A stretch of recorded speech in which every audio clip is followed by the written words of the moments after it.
그 마이너스 시력이라고 얘기하는 게 없는 건데요.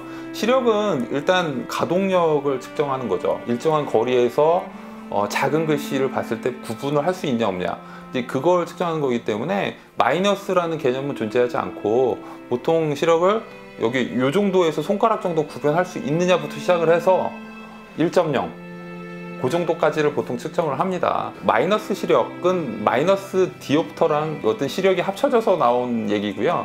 마이너스 시력이라는 건 없고, 마이너스는 근시다, 이 표현을 이해하시면 그걸 이해하시기가 좀 편할 겁니다. 그 1.0이라고 하는 시력이, 그러니까 뭐 완벽한 시력이다 이 개념이 아니라 1.0 이상이면 생활하는데 전혀 불편하지 않은 정상 시력을 이야기합니다. 근데 1.0 넘어가는 시력, 1.2, 1.5, 2.0 이렇게 얘기하는 분들도 있는데, 일반적으로 그 시력은 컨디션이 좋을 때 왔다 갔다 할 수 있는 거라고 보고요. 1.0 이상의 시력은 정상이라고 저희는 판단을 합니다. 그렇다고 해서 0.7, 0.6이 뭐 비정상적인 시력이냐? 그건 아니고요. 0.7, 0.6은 원거리를 볼 때 약간의, 아니면 뭐 근거리를 볼 때 약간의 안경이나 요걸 쓰면 조금 더 잘 볼 수 있는 시력인 거죠. 그래서 그거 가지고 뭐 엄청나게 큰 의미를 부여할 수 있는 건 아니고요. 어느 순간 뭐 야간에 운전할 때라든가 이럴 때 안경이 필요한 정도의 시력이다, 이렇게 생각하시면 됩니다. 뭐 굴절 수술을 했을 때 1.0을 만들어 놓으면 완벽한 거다, 보통 이렇게 얘기해요. 수술적인 걸 다 한 거니까. 안과에서 제일 중요한 건 시력이기 때문에 1.0이라는 시력을 되게 중요시하게 생각하는 건 맞습니다. 그게 잔여각막량이라고 보통 표현합니다. 수술한 다음에 얼마가 남느냐에 대한 부분인데, 우리 각막은 내피세포와 겉에 있는 상피세포와 중간에 실질로 구분이 돼 있어요. 근데 이제 상피세포의 두께는 한 50마이크로에서 60마이크로 뭐 이 정도 사이라고 보시면 되고요. 그 다음에 내피세포는 한 10마이크로 정도입니다. 두께에서 차지하는, 내피세포가 차지하는 영향은 되게 미미하죠. 근데 상피는 한 10% 정도 되기 때문에 그래도 어느 정도 구분을 하고 들어가야 됩니다. 그래서 수술을 하고 나서 그럼 잔여각막량 얼마 남기는 게 좋으냐, 이것도 하나의 이슈가 될 수 있습니다. 원래 예전에는 그런 이슈가 없었습니다. 잔여각막량 뭐 한 200 남겨도 되는 거 아니야? 이래가지고 다 때렸죠. 근데 그런 기준이 없었기 때문에 라식의 부작용이 부각이 됐죠. 실질적으로 어떤 학회에서 제시한 어떤 근거는 300마이크로다, 잔여각막량은 300마이크로 이상 남기면 안전하다, 이런 주장이 얘기가 됐습니다. 그래서 이제 안과에서도 전반적으로 300마이크로 지키려고 했죠. 잔여각막 300마이크로면 상피세포 포함하면 300 한 5, 60 된다는 얘기입니다. 자, 그럼 그거가 과연 안전하냐? 제가 봤을 때는 그 검사 장비의 오차가 분명히 존재합니다. 그 각막의 두께를 찍을 때 이 장비로 찍고 저 장비로 찍고에 따라서 조금씩 왔다 갔다 해요.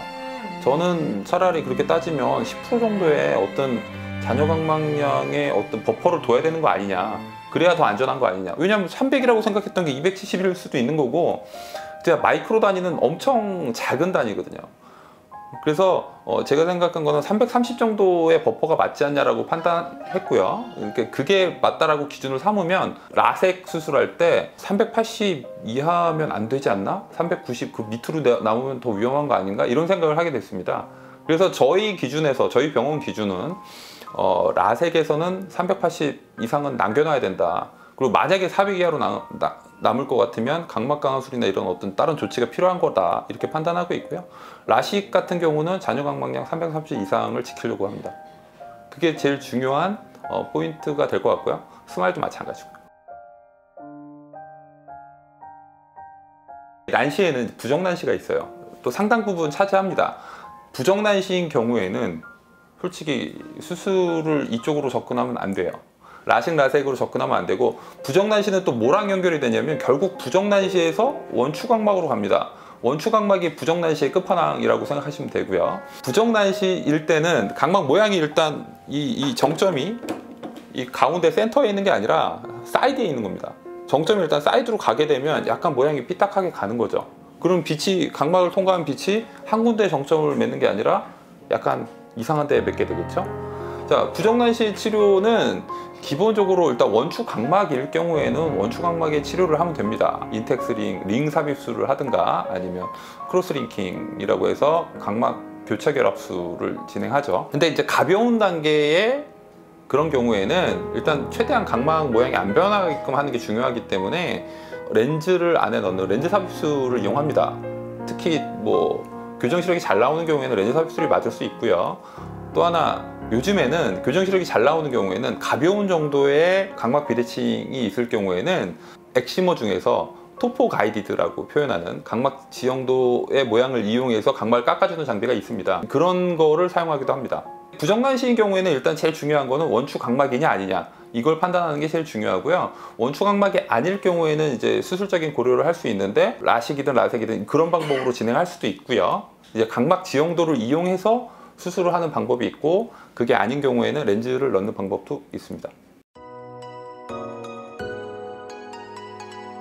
솔직히 여름철이라고 해서 눈에 어떤 그 감염의 가능성 때문에 그런 건데, 이제 덧났을 때 여름이라고 더 감염의 가능성이 더 높다 이렇게 판단하지는 않습니다.